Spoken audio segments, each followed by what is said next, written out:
Yoga Chitta Vritti Nirodha. C'est avec cette phrase que je suis sortie de mes 4 ans de formation de professeur de yoga.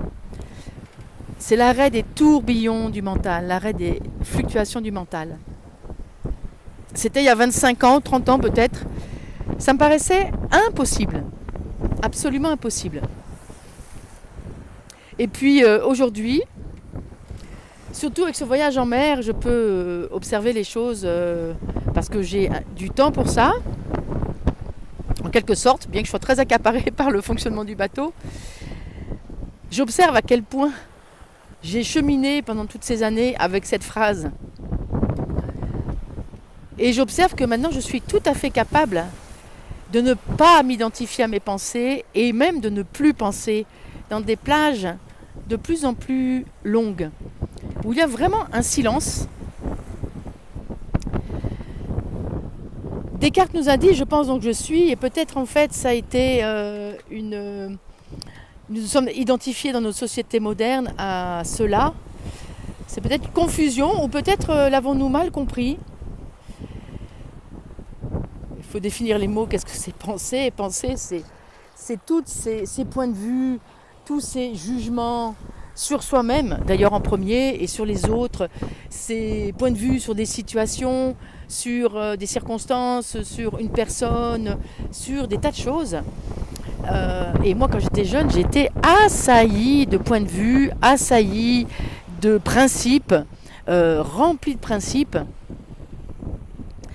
assez radical dans tout ce que je pensais, très radical. La vie, c'était noir et blanc. Et tout ce cheminement, observer mes pensées, il y a une phrase qui m'a beaucoup aidée. Les juges à la porte, que j'ai appris dans le travail transgénérationnel avec Ariane Cessia. Les juges à la porte. Au début, je me disais, je pense 1000 fois par jour. Maintenant, c'est rare. Par contre, quand je vois un jugement, aussitôt je le repère, je l'observe. Je me dis, les juges à la porte, qui es-tu pour penser quoi que ce soit de qui que ce soit? Et ça amène à la pleine présence. Donc qu'en pensez-vous? Est-ce que vous avez l'impression que vous êtes capable d'arrêter de penser? Est-ce que vous êtes capable de vous mettre dans ce silence? Certainement difficilement, puisque nos vies nous amènent à toujours penser, à toujours faire, à toujours être dans un point de vue, à avoir envie, des désirs de mode, des désirs de ci, de ça. Et juste s'arrêter à l'intérieur de soi,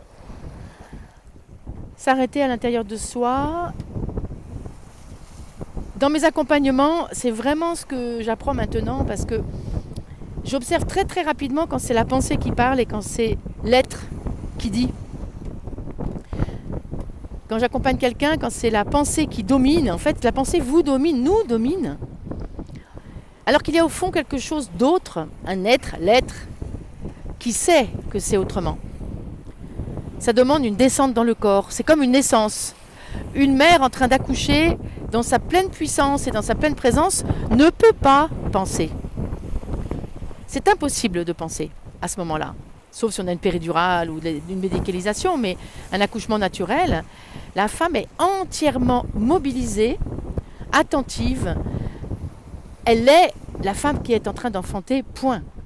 Et tous ses gestes, tout son corps, tout son être est concentré sur cet enfantement.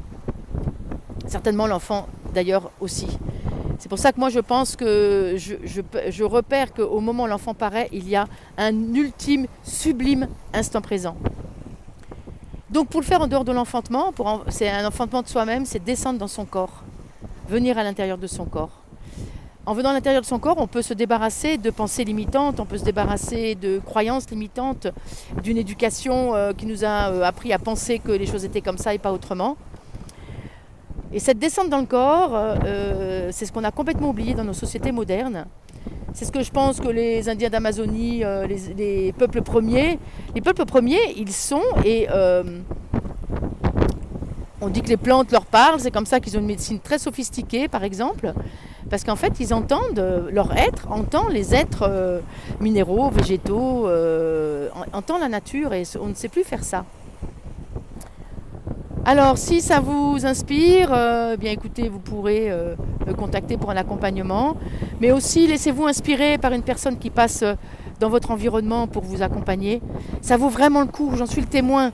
Quand je vois comme j'étais pensante, toujours en mouvement, agitée, angoissée, terriblement angoissée, et maintenant avec ce cheminement que j'ai fait, comment je suis dans une profonde sérénité, et quand l'angoisse monte, je sais très très bien quoi en faire, la regarder en face et la faire descendre dans mon corps, et elle cesse.